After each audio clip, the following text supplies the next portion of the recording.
আহা, আমের গন্ধে না পেটটা বড়ই খিদেতে মোচড় দিচ্ছে গিন্নি। তাই বলি, ওরকম বাঁকা চোখে পাকা আমের দিকে তাকিয়ে আছো কেন? এখন ঘর থেকে পত্রপাঠ বিদায় হও দেখি। এই যাও যাও যাও, রাজসভায় যাও। সারাদিন শুধু খাই খাই খাই। ওহ, আজকে তো রাজবাড়িতে ভোজ। এই যাও না, তৈরি হয়ে নাও। ওহ, তুমি তো আম কেটে দিলে না, যাক রাজবাড়ি গিয়েই খাবো বৈদ্যর বাগানের আম। পেটটা ঠিক থাকলেই হয়। ওহ, দেখো মা, দেখো। ওহ,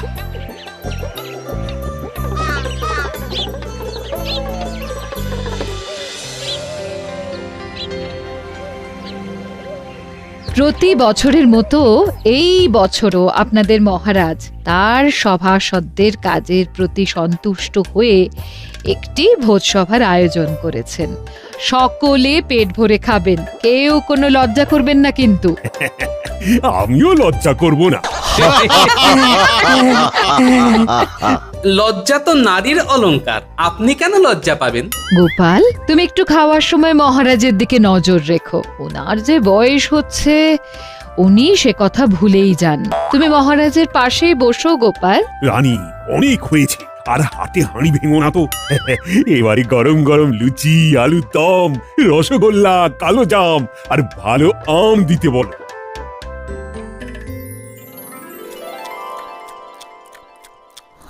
রানীমা, আপনি কখন খেতে বসবেন? আমাদের তো খাওয়া প্রায় হয়েই এলো। আজকের দিনে আমি সবার শেষে খাবো। তোমাদের রানীমাও আমার মতোই তোমাদের ভীষণ ভালোবাসেন।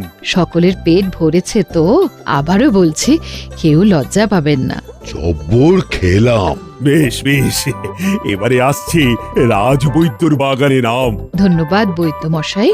আমাকে লজ্জা দেবেন না রানীমা। তা মহারাজ, আপনার বাগানের আম আমরা কবে খাবো? আপাতত বৈদ্যর বাগানের আম খাও, তবে হ্যাঁ, আমার বাগানের আমগুলো পাড়ার ব্যবস্থা করতে হবে। মহারাজ, আপনি আম পাড়ার দায়িত্বটা আবার মন্ত্রী মশাইকে দেবেন না। তাহলে কিন্তু একটা আমও আপনি পাবেন না, সব উনি বেচে দেবেন। আমি বেচলে তো তাও সেটা তো বাজার মারফত সাধারণ মানুষের পেটে যাবে, আর তুমি আম বাগানে গেলে তো সব আম তোমার একার পেটেই চলে যাবে গোপাল। আচ্ছা আচ্ছা, হয়েছে হয়েছে, থামো তো সবাই। এবার চলো, মন ভরে সবাই বৈদ্যর বাগানের আম খাই। কে আছো? আম নিয়ে এসো।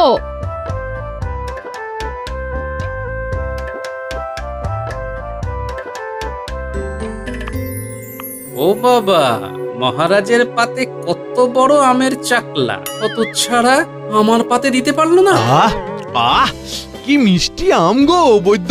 হ্যাঁ, খান খান, সবাই মন ভরে খান। সবাই প্রাণ ভরে খাও। হ্যাঁ, মহারাজ এখন ওদিকে গল্পে মত্ত। আমার ছোট আমটা মহারাজকে দিয়ে ওনার বড় আমটা আমি তুলে নেব। আমগুলো সব খেতে লাগছে চিনির মতো মিষ্টি। এক সে বড়কর এক আম, সব বৈদ্যের বাগানের শ্রেষ্ঠ। নিন নিন নিন, এবারে মহারাজ আম খান, আম খান।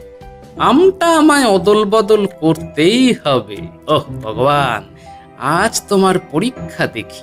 মহারাজ ওদিকে তাকিয়ে এই সুযোগে আমটা বদলা বদলি করে নি।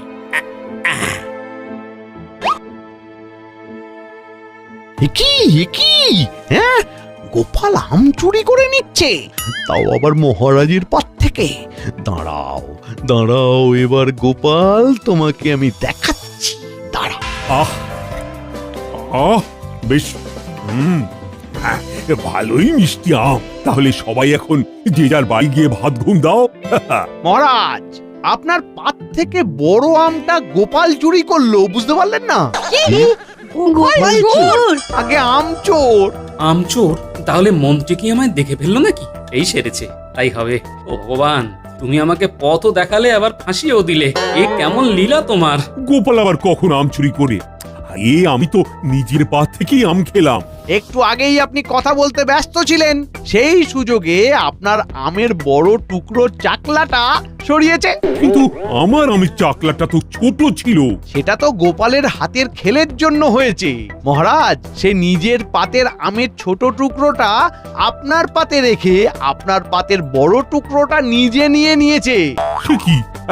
গোপাল, এসব কি শুনছি? বুকের পাটা থাকলে স্বীকার করো গোপাল। আগে মহারাজ, হ্যাঁ মন্ত্রী মশাই ঠিকই বলছেন, তবে এই ঘটনাটাকে ওই চুরি করা বলে না, বদলা বদলি বলে মহারাজ। চলুন হাত ধুয়ে রাজসভায় গিয়ে আলোচনা করি। হ্যাঁ হ্যাঁ হ্যাঁ, চলো চলো চলো। চোরের মায়ের বড় গলা। তা তুমি হুট করে এমন কাজ করলে কেন গোপাল? আম পেলে আমি শুধু বদলা বদলি নয়, অনেক কিছু করে দেখিয়ে দিতে পারতাম। আমার এতগুলো আম বাগান, আমি কিছু করতে পারলাম না, শুধু এই কবচ হয়ে আম খেয়ে গেলাম। আর তুমি কি না? আমার যদি আপনার মতো আমের বাগান থাকতো তাহলে দেখিয়ে দিতাম আপনার থেকেও কিভাবে আরো ধনী হওয়া যায়। এই, তুমি কি আমার সাথে বাজি ধরবে নাকি গোপাল? আমারই আমের বাগান নিয়ে আমার থেকেও আরো বেশি ধনী হওয়ার বাজি ধরতে চাইছো? হ্যাঁ, ধরতেই পারি কি হিম্মত! মহারাজ, আমি বাজি ধরতে রাজি। আপনি আমায় শুধু আপনার আমের কখানা বাগান দিন, দেখবেন আমি আপনার থেকেও অনেক বেশি বিত্তবান হয়ে গেছি। কি এত বড় কথা? ও মন্ত্রী, কি করব বলো তো? মহারাজ, গোপাল 7 জন্মেও আমের বাগান নিয়ে আপনার থেকে ধনী হতে পারবে না। ও খালি আম চুরি করতেই পারে। তাহলে বাজি ধরতেই পারি, কি বলো মন্ত্রী? আমি বলছি, চোখ কান বুঝে বাজি লড়ুন মহারাজ, চোখ কান বুঝে। বেশ গোপাল, আমি বাজি ধরছি। আর আমার একটা প্রাথমিক শর্ত আছে, যেটা সকলের সামনে আমি একদম আম বাগানে গিয়ে বলবো। চলো সবাই আম বাগানে চলো।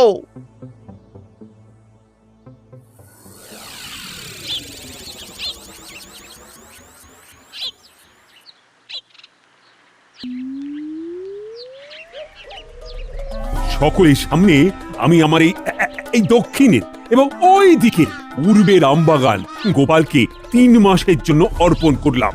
গোপাল, ঠিক 3 মাস বাদে যদি তুমি এই বাজি না জিততে পারো তাহলে পরিবার নিয়ে তোমায় এই রাজ্য ছাড়তে হবে। আর মহারাজ, যদি আমি জিতে যাই তাহলে? তাহলে এই রাজ্যের নাম পরিবর্তিত হয়ে তোমার নাম অনুসারে হবে গোপাল নগর। কি রাজি তো? হ্যাঁ মহারাজ, আলবাত রাজি। দেখা যাক পরবর্তী 3 মাসে তুমি আমার থেকেও ধনী হয়ে এই রাজ্যের নাম নিজের নামে করতে পারো, নাকি এই রাজ্য ছেড়ে অন্য রাজ্যের বাসিন্দা হও। হ্যাঁ মহারাজ, সময়ই কথা বলবে।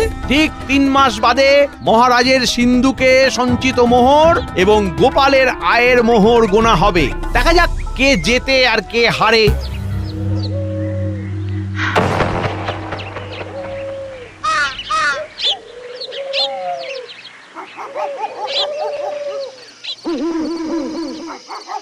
গিন্নি, ও গিন্নি, বাজি তো ধরে নিলাম, জিতবো তো?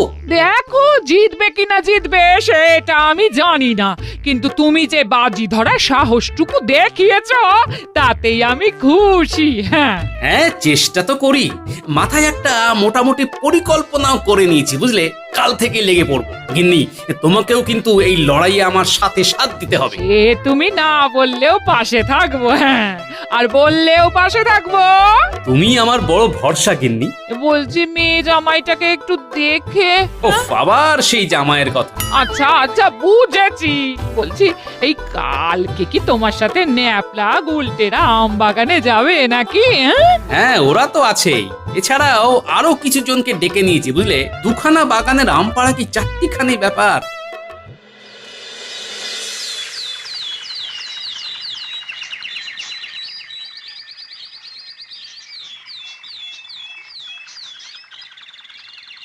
দাদু, ও দিদা, দরজা খোলো। আমরা এসে গেছি। আম বাগানে যাই চলো। রে যাই।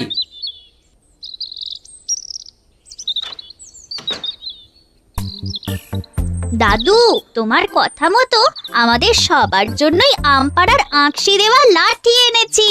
ভালোই হবে, সবার হাতে একটা করে লাঠি থাকবে। দাদু, তুমি যে বললে আমগুলো পেড়ে আমাদের আরো বেশ কিছু কাজ আছে, কই কি করতে হবে সেটা তো বললে না। এই হ্যাঁ, তুমি তো আমাকেও বললে না। আম নিয়ে কি পরিকল্পনা আছে তোমার মাথায়? বলছি বলছি সব বলছি। আমরা দুটো বাগান থেকে মোট যত আম পারবো তার ভেতরে কিছু আম শহরে বিক্রি করে দেব, কিছু আম নিয়ে চপের দোকান দেব, এই আমের চপের আর কি। আর কিছু আম নিয়ে আমের শরবতের দোকান হবে। তারপরে বাকি যা আম থাকবে সেগুলো নিয়ে আমার অন্য পরিকল্পনা আছে। সেটা আবার পরে বলবো, এখন নয়। এখন সবাই চলো আগে গিয়ে আম পাড়ি।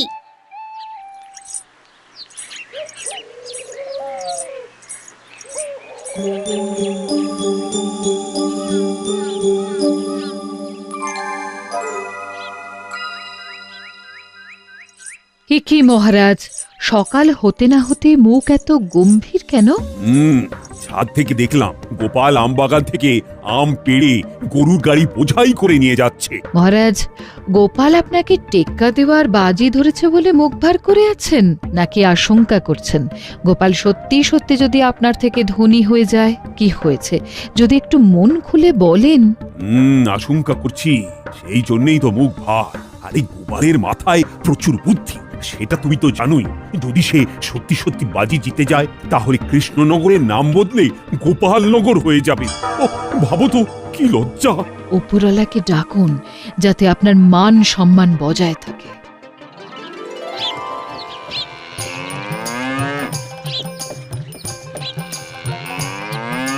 গিন্নি, ও গিন্নি, মাত্র 8 গাড়ি বোঝাই আম এনেছি, একটু ধুয়ে দাও না।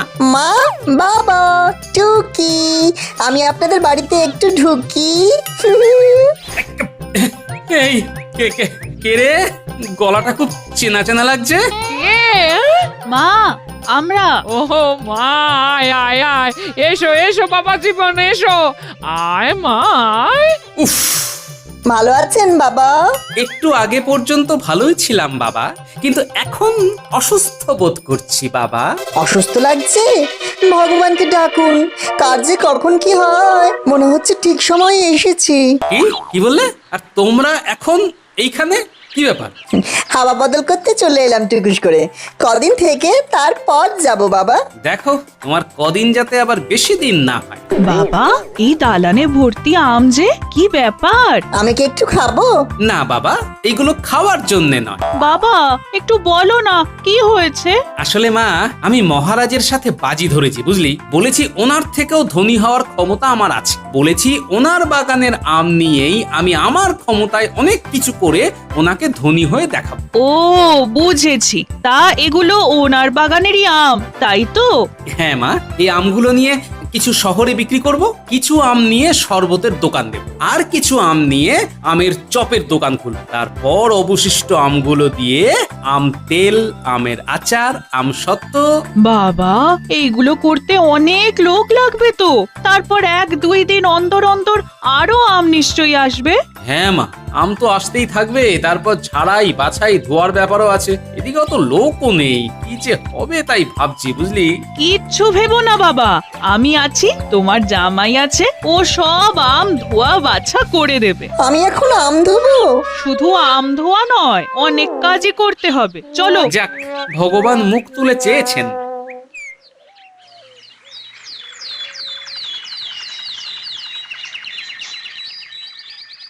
তাহলে আমি বেরোলাম। হ্যাঁ, শহরে আমগুলো বেচে ফিরতে ফিরতে প্রায় সন্ধে হয়ে যাবে বুঝলে। আমিও তাহলে আমের শরবতের ঠেলা গাড়ি নিয়ে বেরোচ্ছি।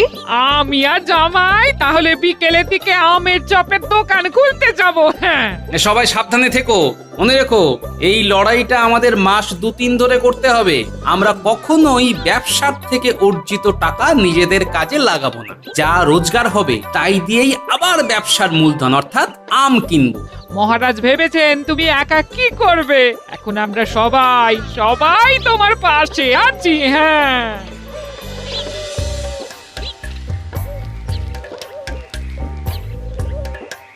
কাঁচা আমের মিঠা শরবত, 1 ঘটি 1 মোহর। কি দারুণ চপের গন্ধ, খেতে ইচ্ছে করছে। রসে ভরা দারুণ আম, 5 মোহরে 1 সের।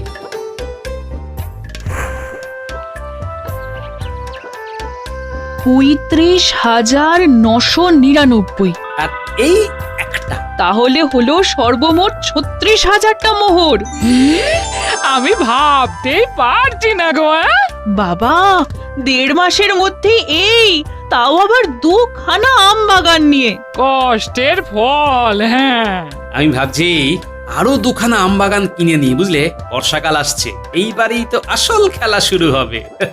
হ্যাঁ হ্যাঁ বাবা, কিনে নাও। আমি তাহলে ভালো আমের চপ ভেজেছি বলুন। হ্যাঁ বাবা, তুমি আমের চপ ভাজায় দক্ষতা অর্জন করেছো।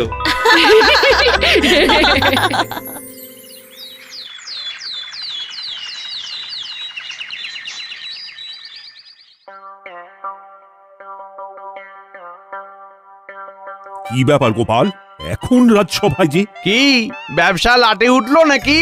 আগে না মন্ত্রী মশাই, মহারাজ, আমি আপনার থেকে 2খানা আম বাগান কিনতে চাই। কি? আম বাগান কিনবে? হ্যাঁ। এত সমৃদ্ধি হয়েছে তোমার। এই মন্ত্রী, আমার মোহর গোনো, তারপর গোপালেরটাও গুনবে। 3 মাস হতে পারলো না, এখনই কিনা বাগান কিনতে চায়। মোহর তো গোনাই আছে, আর কত আছে সেটা একটা কাগজের মধ্যে লেখাও আছে। আমি এক্ষুনি সিন্ধুক থেকে নিয়ে আসছি।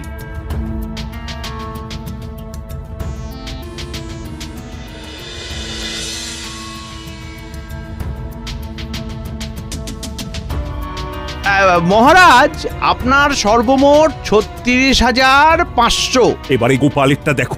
আমি হিসেব করেই রেখেছি মহারাজ, এত মোহর আনতে পারিনি। তা তোমার হিসেবে কত হয়েছে শুনি? মোট 36,000 আছে। কি ব্যাপার গোপাল? 500 মোহরে আমি এখনো এগিয়ে আছি। তুমি কখনোই আমায় টেক্কা দিতে পারবে না। যাও যাও, আমি আর আম বাগান দেব না। ভেবে দেখুন মহারাজ, এখনো 3 মাস হয়নি, তাতেই আমি আপনার ঘাড়ে নিঃশ্বাস ফেলছি। যাকগে, আসি। আমার বরাদ্দ 3 মাস শেষ হলেই না হয় দেখা হবে মহারাজ।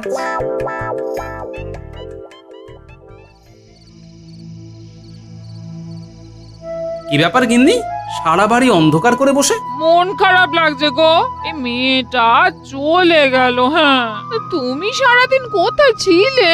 এবারে আসল যুদ্ধে নামতে হবে গিন্নি, তৈরি হও। আর এই যুদ্ধে জিতে গেলেই আমি নিজে তোমায় মেয়ের বাড়ি দিয়ে আসবো। কি যুদ্ধ? কিছুই না, অতিরিক্ত আমগুলো দিয়ে এবারে বয়াম বয়াম তোমার এই জাদু হাত দিয়ে আচার আর আম তেল বানাতে হবে গিন্নি। এই আচার আর আম তেল বর্ষাকালে শহরে প্রচুর দামে বিকবে।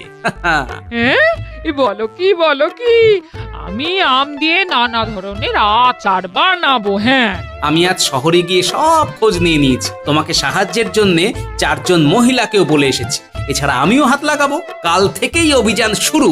আচার বিক্রি হলেই তো তুমি বাজিতে জিততে যাবে। এখন যে কটা আম আছে সেগুলো দিয়ে আচার বানাও, আর আমি বাজার থেকে 6,000 মোহরের কাঁচা আম কিনে আনবো। সেগুলো দিয়েও আচার আর আম তেল বানাবো, বুঝলে? জয় মা, জয় মা।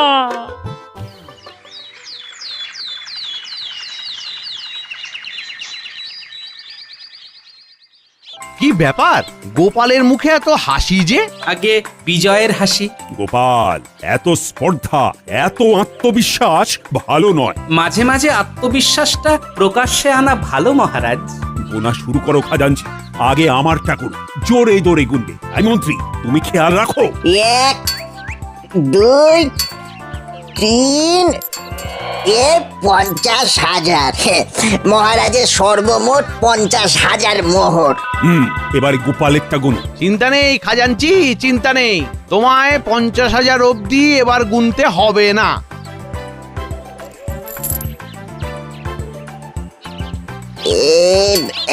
এক 2 3 49,999। কি হলো খাজাঞ্চি, সব মোহর শেষ তাই তো? জানতাম গোপাল হেরে যাবে। আমি তো বলেইছিলাম মহারাজ। মহারাজ, মোহর এখনো শেষ হয়নি, এখনো থলিতে 10টা মোহর আছে।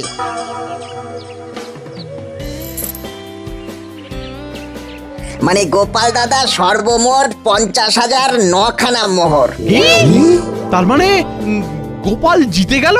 আমার কৃষ্ণনগর কি তবে গোপালনগর হয়ে যাবে? মহারাজ, আপনাকে পরাজিত করার ইচ্ছা আমার প্রকৃতভাবে একদমই নেই মহারাজ। আমি শুধু এই কাজটা করেছি আপনাকে এটা বোঝানোর জন্য যে এই প্রকৃতি আমাদের কাছে তার প্রাকৃতিক সম্পদ ঢেলে রেখেছে, অথচ আমরা বুদ্ধিমান মানুষ হয়েও তা কাজে লাগাই। দেখুন মহারাজ, আপনার কাছে আম বাগান আছে, আপনি চাইলেই আপনার বাগানের আম দিয়ে ব্যবসা করে আরো ধনবান হতে পারতেন, কিন্তু আপনি তা করেননি। সেখানে আমি একজন সাধারণ প্রজা হয়ে খেটে ব্যবসা করে আপনার থেকে 9টা মোহরের বেশি মালিক হয়ে আপনার থেকেও ধনী মহারাজ। সুতরাং শুধু বুদ্ধি থাকলেই হয় না, সেই বুদ্ধিকে সঠিক খাতে কাজে লাগানোটাই হলো আসল বুদ্ধিমানের পরিচয়। তার সাথে ইচ্ছাও থাকতে হয়। এই কে বললো রে মন্ত্রী? দাঁড়াও মন্ত্রী, তোমার হচ্ছে। আয়, কে আছিস? কারাগারটা খোল। আজ ওর উস্কানিতেই আমি বাজি হারলাম। পালাও পালাও পালাও। মহারাজ, আমার ঘাট থেকে শুধু 3 মাস আগে আপনার পাত থেকে আম অদল বদল করার দোষ মকুব করে দিন মহারাজ। বেশ বেশ, সব মুকুব। এবার বেটা মন্ত্রীকে আমি আচ্ছা করে ধোলাই দেব। মন্ত্রী দাঁড়াও, দাঁড়াও মন্ত্রী। আয় আয় মন্ত্রী, দাঁড়াও দাঁড়াও দাঁড়াও মন্ত্রী।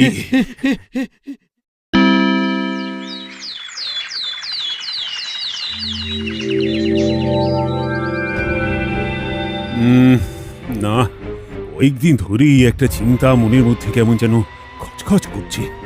কিছুতেই শান্তি পাচ্ছি না যে আমি রাজসভায় সবার মনের মতো নয়। তাই বুঝি? তা কারা আপনার বিরুদ্ধে মুখ খুলছে শুনি? সেটা তো আর অনুমানের ওপর ভিত্তি করে নিতে পারি না, তবে যতক্ষণ না নিজের কানে আমার বিরুদ্ধে তাদের বলতে শুনছি ততক্ষণ যেন ঠিক শান্তি পাচ্ছি না। কিন্তু সেটা কি করে সম্ভব? কেউ কি আপনার মুখের ওপর কিছু বলবে? আরে সেটাই তো সমস্যা রানী, সেই জন্যই তো আমি এত অস্থির হচ্ছি। দাঁড়ান দাঁড়ান, সমস্যা যদি থাকে সমাধানও থাকবে, তাই আপনি অস্থির হবেন না মহারাজ। কিছু না কিছু একটা উপায় ঠিক বের হবে। এই সকালবেলা অত ব্যস্ত না হয়ে একটু মাথা ঠান্ডা করে বিশ্রাম নিন বরং। গোপাল, ও গোপাল, গোপাল। ও বাবা, তা সাত সকালে তোমার কি চাই? তলব হয়েছে, রানীমা ডেকে পাঠিয়েছেন। বোঝো ঠেলা, কাঁচা ঘুম ভেঙে গেলে এরকমই হয়।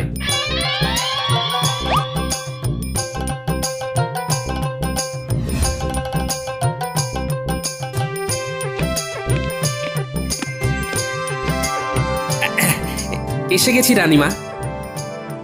তবে হঠাৎ এমন জরুরি তলবের কারণটা তো বুঝলাম না। এদিকে তো ঘোরতর সমস্যা। মহারাজ নিজের কানে শুনতে চান রাজসভায় কারা কারা তাকে পছন্দ করেন না। এ আবার মহারাজের কেমন আবদার? তাহলেই বোঝো কিরকম সমস্যা। এই নিয়েই মহারাজের মন আনচান আনচান করছে। এবার তোমাকে কিছু একটা করতে হবে গোপাল। সবটাই তো বুঝলাম, তবে আমি যে এখন জঙ্গলে যাচ্ছি রানীমা। জঙ্গলে কেন? সেখানে গিয়েই ধ্যানে বসবো। এবার ধ্যানেই মুক্তি। তবে আমার কি হবে গোপাল? মহারাজের চিন্তায় এবার যে আমার ঘুম নষ্ট হয়ে যাবে। চিন্তা করবেন না রানীমা, যদি কিছু ব্যবস্থা হয় তাহলে জঙ্গলেই হবে। তবে যাই হোক না কেন, কোনো অবস্থাতেই ভেঙে পড়লে চলবে না। ভেঙে তো পড়েছেন মহারাজ, তাকে তো আর বদলাতে পারবো না। মহারাজের ব্যাপারটা আমার উপর ছেড়ে দিন রানীমা। তবে জঙ্গলে যাওয়ার আগে মহারাজের সাথে একবার দেখা করা দরকার।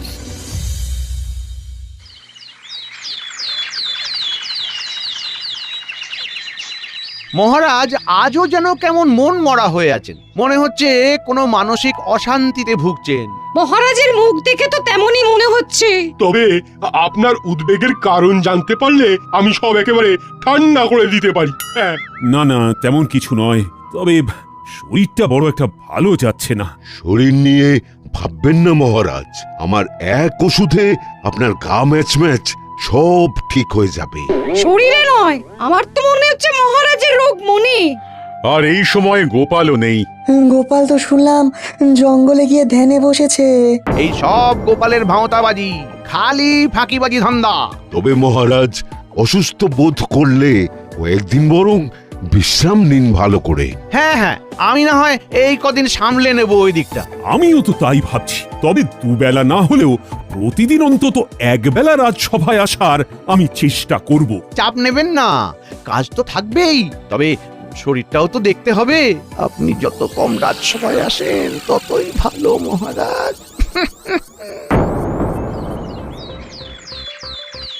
আজ রাজসভা একেবারে জমিয়ে যাবে। মানে আমি যখন আছি তখন জমিয়ে একেবারে দই বানিয়ে দেবো। হ্যাঁ, দই হবে না ঘেঁটে ঘোল হয়ে যাবে সেটা তো একটু পরেই বোঝা যাবে।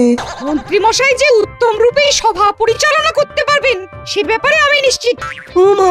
মহারাজ ছাড়া রাজসভা চলে নাকি? মনে হচ্ছে যেন সবটাই ফাঁকি। এই যে কবি, তুমি থামো দেখি। হ্যাঁ, খালি পিছন থেকে নাচছে কলকাঠি। তবে কলকাঠি নাড়ার আসল লোকটাই নেই বলে আমার মনে হচ্ছে যেন বেশ ভালো আছি। কথাতেই তো আছে দুষ্টু গরুর থেকে শূন্য গোয়াল ভালো। কি রাজসভা যে ফাঁকা ফাঁকা দেখছি, সবাই আছে তবু কেউ নেই কেন? আমরা কি কেউ নই নাকি? মহারাজ ছাড়া রাজসভা তো নুন ছাড়া তরকারি।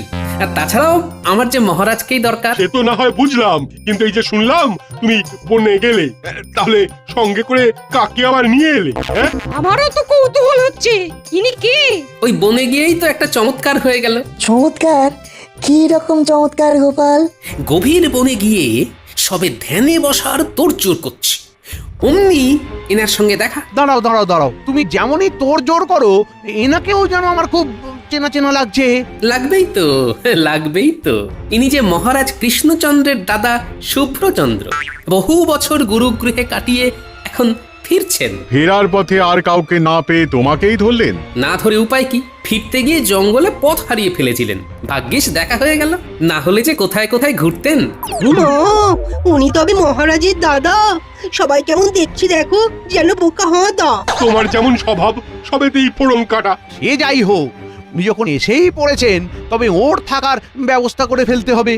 সেটা না হয় আমি করে ফেলেছি, তবে ওনাকে এই রাজসভা বা রাজ্য পরিচালনার ব্যাপারে জানাতে পারবেন মহারাজ কৃষ্ণচন্দ্র স্বয়ং। মহারাজের অনুপস্থিতিতে আমি যখন সবটা সামলাচ্ছি তখন এই দায়িত্বটাও ঠিক সামলে নেব গোপাল।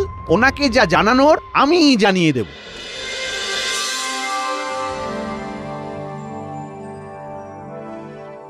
কই গগিনি, কই? আরে গেলে কোথায়? ওহ, দাও দাও দাও দাও দাও, সেদ্ধ ভাজা মাখা কষা যা আছে তাই দাও দেখি। আজ সব একেবারে চেটে পুটে সাবড়ে দেব। কেন গো আজ আবার এমন কি হলো? না মনে হচ্ছে বেশ যেন ফুর্তিতে আছো। তা আছি বই কি, আজ তো আমার ফুর্তিতেই থাকার দিন। মহারাজ নেই বলে তুমি ছড়ি ঘোরাচ্ছ। শুধু ছড়ি নয়, এবার পুরোপুরি রাজসভা থেকে রাজ্য চালানো আমার হাতেই থাকবে গিন্নি, আমার হাতেই থাকবে, তুমি দেখে নেবে। কিন্তু এটা কি করে সম্ভব? সবই সম্ভব গিন্নি, করে পাওয়া 14 আনা সুযোগটা কাজে লাগাতে হবে। মহারাজের দাদা ফিরে এসেছেন, এখন ওই দাদার মাথাটা যদি ভালো করে ঘুরিয়ে দেওয়া যায় তাহলে আর পিছনে ফিরে তাকাতে হবে না, সারা জীবন বসে বসে খাওয়া যাবে। মন্ত্রী মশাই, শুনলাম নাকি আপনি প্রায় নাচতে নাচতে রাজসভা থেকে বাড়ি ফিরেছেন। তা এই আনন্দের দিনে আপনি কি আমাদের ভুলে গেলেন? তাই আবার হয় রে খ্যাপা, আমি শরীর হলে তোরা আমার পা। এত প্রশংসা মানেই আমাদের প্রয়োজন। তা কাজটা কি করতে হবে সেটা বলুন। দেখেছিস আমি কেমন হাঁ করলেই তোরা হরহর করে সব বুঝে যাস। শোন, মহারাজের দাদার ওপরে নজর রাখতে হবে। কেমন? মহারাজের দাদা এসেছে বলে একটা খবর কানাঘুষো শুনছিলাম বটে। খবরটা তাহলে সত্যি? সত্যি মিথ্যে পরে ভাববি, এখন তোদের যেটা করতে হবে সেটা হলো দেখবি গোপাল যেন কোনোভাবেই মহারাজের দাদার কাছে না ঘেঁষে। বাকিটা আমি সামলাচ্ছি।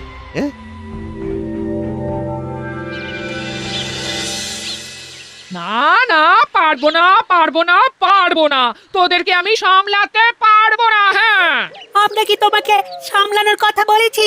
আমরা তো শুধু জানতে চেয়েছি দাদু কখন আসবে। যেই দেখলি আমি নেই, অমনি দিদাকে সবাই মিলে ঘিরে ধরেছিস। হ্যাঁ, উমা, তুমি ফিরেও এসেছো গোপাল দাদু? ব্যাস আর কি, দাদু করে পাগল হয়ে যাচ্ছিলি। একদিন এই সাধনা শেষ, তোদের দাদু ফিরে এসেছে। নে, এবার দাদুকে নিয়ে নেট্য কর। আমরা তো চিন্তায় পড়ে গেছিলাম। দাদু, তুমি যদি কোথাও হারিয়ে যেতে, যদি কোনো বিপদ আপদ হতো তোমার, তখন? আমার আবার কি হবে? আমার কিছু হবে না। ঠিকই বলেছো, তোমার দ্বারা কিচ্ছু হবে না। তোমার দৌড় যে কত দূর তা আমার জানা আছে। দৌড় আর কি দেখলে গিন্নি, দৌড়ের মতো দৌড় দেখিয়ে দিতাম যদি না মহারাজের দাদার সাথে দেখা হয়ে যেত। ওই দাদাই তো আমার সব পরিকল্পনা ঘেটে দিল গিন্নি। আবার আবার তুমি উল্টো পাল্টা কথা বলছো। কই, এর আগে তো কখনো মহারাজের কোনো দাদার নাম আমি শুনিনি। আমি তো অবাক হয়ে যাচ্ছি। হ্যাঁ, না না গিন্নি, এতেই এত অবাক হওয়ার কোনো কারণ নেই। কারণ কোনোদিন হয়তো এইভাবেই গোপালের দাদা নেপাল চলে আসবে, যার কাছে তুমি তোমার মনের কথা প্রাণ ভরে বলতে পারবে। বলো কি গো? হ্যাঁ? তোমারও দাদা আছে দাদু? তবে আর বলছি কি, এমনও তো হতে পারে যে সে এসে হয়তো আমাদের এই যা ভিটে মাটি আছে সব চাটি মেরে নিয়ে চলে যাবে। এই থাক থাক, তোমাকে আর কিচ্ছু বলতে হবে না, থাক। আমার কিন্তু ভয় হচ্ছে, মহারাজের দাদাও তো তাহলে মহারাজকে সরিয়ে নিজে সিংহাসনে বসতে পারেন। দেখাই যাক না কি হয়।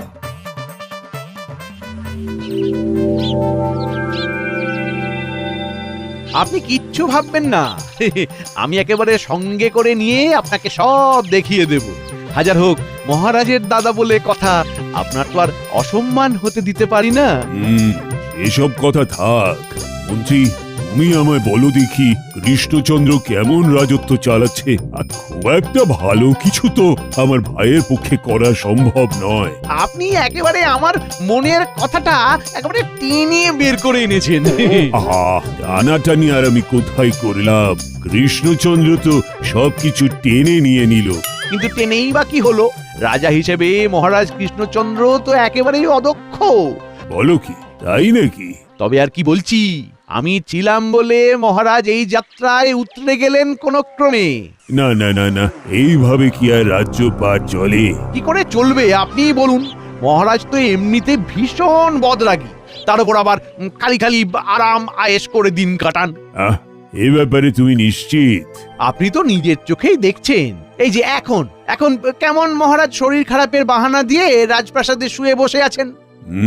কৃষ্ণচন্দ্র বরাবরই ক্ষমতা লোভী, তবে তার সাথে যে এই সব গুণগুলো আমদানি করেছে সেটা তো বুঝতে পারিনি। এর থেকে আপনি যদি রাজা হতেন তবে আর আমাদের চিন্তা থাকতো না। রাজা তো আমারই হওয়ার কথা ছিল। কৃষ্ণচন্দ্র তো আমাকে ফাঁদে ফেলে গুরুর বাড়িতে থাকার ব্যবস্থা করে নিজে সরে পড়েছিল, আর এখানে এসে রাজা হয়ে বসেছিল। আমি বলি কি, আপনি চাইলে এখনো রাজা হতে পারেন, সে ব্যবস্থাও করা যাবে। এখন বরং আপনি খানিক বিশ্রাম নিয়ে নিন, বাকি কথা পরে হবে, কেমন?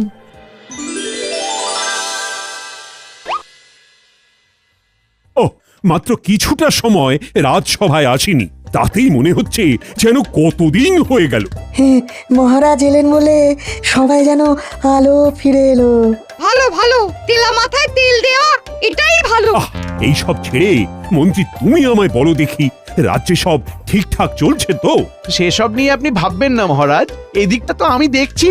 আপনি বরং আপনার দাদার সাথে গল্পগুজব করে সময় কাটান কয়েকদিন। কোন ভাগ্য গুণে কতদিন পরে দুই ভাই আবার একসাথে হয়েছেন, সে কি বড় কম ব্যাপার?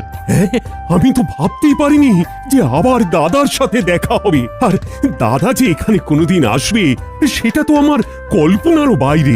শুধু যে মানুষটার জন্য এই কাজটা সম্ভব হলো তাকে আপনি দেখেও দেখছেন না, আর তার কথা ভেবেও ভাবছেন না মহারাজ। আর জন্য গোপালের অভিমান হয়েছে বুঝি? না না, বুঝি বুঝি, গোপালের ব্যাপারটাও আমি বুঝি। চিন্তা করো না গোপাল, তুমি তোমার প্রাপ্য পুরস্কার পাবে। সবটা শুনলে আর জানলে গোপালকে পুরস্কার না দিয়ে শাস্তি দেওয়ার কথা ভাবতেন মহারাজ। শাস্তি কেন? শাস্তি কেন?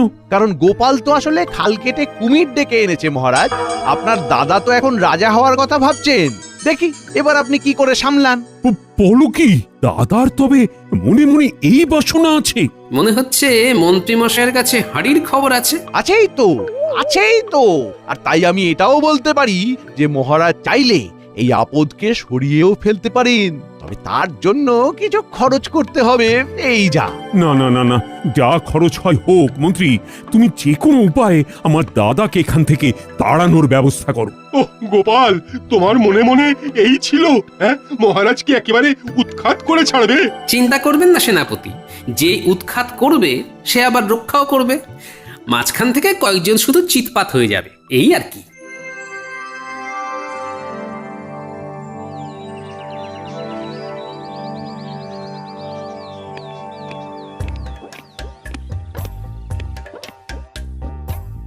অল্প করে বিশ্রাম নেওয়ার পরে এখন নিশ্চয়ই বেশ হালকা হালকা লাগছে। হ্যাঁ হ্যাঁ, তা একটু লাগছে বই কি। ওদিকে সব ব্যবস্থা কিন্তু পাকা, সেই খবরটাই দিতে এলাম আপনাকে। ব্যবস্থা? কিসের ব্যবস্থা? এর মধ্যেই ভুলে গেলে চলবে কেন? এ কি, আপনাকে যে রাজা হতে হবে। হ্যাঁ তাই তো, তাই তো, আমি তো রাজা হব। রাজসভায় বেশিরভাগ সদস্য আপনার পক্ষেই আছেন। কিন্তু সেটা বুঝবো কি করে? প্রমাণ তো হাতের কাছেই আছে। কই, কোথায় গেলে সবাই? এসো এসো এসো, আরে এসো, বলো তোমাদের কি বলার আছে বলো। অধিক বছরে লাভ কি? মহারাজ কৃষ্ণচন্দ্র নিতান্তই হঠকারী। আপনি রাজা হলে আমরা নিশ্চিন্ত হতে পারি। অনেক হয়েছে হাঁক ডাক, মহারাজ কৃষ্ণচন্দ্র এবার নিপাত যাক। মহারাজ কৃষ্ণচন্দ্র যেন দুষ্ট গ্রহের ফের। আপনি রাজা হলে আমরা নিশ্চিন্তে গুছিয়ে নেব আমাদের আখের। এই না মানে সব দিক থেকে ভালোই হয় তাহলে মহারাজ। সবই তো বুঝলাম, কিন্তু আমাকে নিয়ে এলো যে, সেই গোপাল কোথায় গেল? আর তাকে তো কোথাও দেখছি না। এই কার কথা বললেন এবার? সে তো সাক্ষাৎ সর্বনাশ। গোপালের থেকে সাবধান না থাকলে পদে পদে বিপদে পড়তে হবে, এটা আগে থেকেই বলে দিলাম। গোপাল তো একেবারে ধুরন্ধর লোক, ও গাছেরও খায় আবার তলারও কুড়োয়। এই যে মন্ত্রীমশাই, রাজকবিকে তো পাকড়াও করাই মুশকিল। অনেক কসরত করে ধরে আনলাম। সে কি কবি? মহারাজের বিরুদ্ধে সাক্ষী দেওয়ার জন্য তোমায় টানা হ্যাচড়া করতে হচ্ছে? ছি ছি ছি ছি ছি, তুমি আচ্ছা খেল খেলছো দেখছি। মহারাজের বিরুদ্ধে সাক্ষী? যদি যদি টের পায় কাকপক্ষী? সাক্ষী দিলে ভালো, না হলে যা হবে তা সামলাতে পারবে তো। মন্ত্রীমশাই দেখাচ্ছেন ভয়, খালি ভাবি কি হয় কি হয়। কি আবার হবে, কি আবার হবে? নতুন রাজা হলে তোমাকে ঘাট ধাক্কা দিয়ে সভা থেকে বের করে দেবে। বাবু, আমি বাড়ি যাব। গোপালকে একটা দায়িত্ব দিয়ে ভাবলাম নিশ্চিন্তে থাকবো, কিন্তু তার পারছি কই। গোপালের তো দেখাই নেই। এই তো রানীমা, আপনি দেখা করতে চাইলেই গোপাল হাজির। হাজির হলেই বাকি বলি, মহারাজের চিন্তা দূর করার কিছু ব্যবস্থা করা গেল? চিন্তা দূর হওয়ার বদলে মহারাজের চিন্তা যে দিন দিন বেড়ে যাচ্ছে দেখছি। তাই বুঝি? গিয়ে দেখো, মহারাজের দু চোখে ঘুম নেই, খালি আনচান আনচান করছেন। ওহ, মাফ করবেন রানীমা, তবে সহজ করে যদি বলতেই হয় তবে বলি, মহারাজ একটা আঘাত পেয়েছেন, সেটা কাটিয়ে উঠতে একটু তো সময় লাগবেই, তবে খুব তাড়াতাড়ি সব মিটে যাবে রানীমা। আঘাত? আঘাত কাটানো? এসব কি বলছো গোপাল? আর একটু অপেক্ষা করুন রানীমা, আমি তো আগেই বলেছিলাম ধৈর্য হারালে হবে না। তবে আপনি নিশ্চিন্ত থাকুন, মহারাজের সমস্যার সমাধান আমি করবই করব।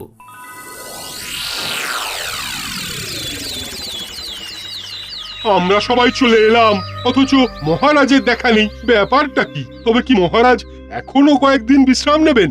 শারীরিক ও মানসিক ভাবে পুরোপুরি সুস্থ হয়ে ফিরতে মহারাজের এখনো বেশ কয়েকদিন সময় লাগবে। ততদিন কি তাহলে যেমন চলছে তেমনই চলবে? মন্ত্রীমশাই মহারাজের হয়ে দায়িত্ব সামলাবেন, যেমন চালাচ্ছেন। আমি তো সব সময়ই তৈরি, তাই বলছিলাম যে মহারাজ এসেই বা কি করবেন? এদিকে তো খেলা ঘুরে গেছে। মহারাজের ভাগ্য আকাশে কালো মেঘে ঢাকা পড়ে গেছে। মেঘ সরিয়ে আলো ফুটতেও কিন্তু বেশি দেরি লাগে না রাজজ্যোতিষী। সেই আশাতেই থাকো তুমি। আশা ভরসা যা করার সেটা তো এবার থেকে আমার উপরই করতে হবে, কারণ আজ থেকে আমি কৃষ্ণনগরের নতুন রাজা। আমাকেই যে তোমাদের মানতে হবে। এটা তো অন্যায়, এভাবে কি রাজা হওয়া যায়? এটা তো চোরচার মুলুক তার হয়ে যাচ্ছে। যা হওয়ার ঠিকই হচ্ছে। এই নীতি যদি আপনাদের দুর্গতির কারণ হয়ে যায়, তার ফল কি ভালো হবে মন্ত্রীমশাই? আপনি আর আপনার দলবল কিন্তু এইভাবে মহারাজের সঙ্গে বিশ্বাসঘাতকতা করতে পারেন না। তুমি থামো গোপাল, এইভাবে তোমার জ্ঞান শুনতে থাকলে আমি কিন্তু অজ্ঞান হয়ে যাবো এবার। এই অন্যায় মেনে নেওয়ার চেয়ে সভা ছেড়ে চলে যাওয়া ভালো। একদম তাই, আমি আর এই সবাই নেই। এবার যে আমিও ছেড়ে কথা বলবো না, এই দাড়ি ধরে মারলাম টান, দেখি। উমা, এ কি?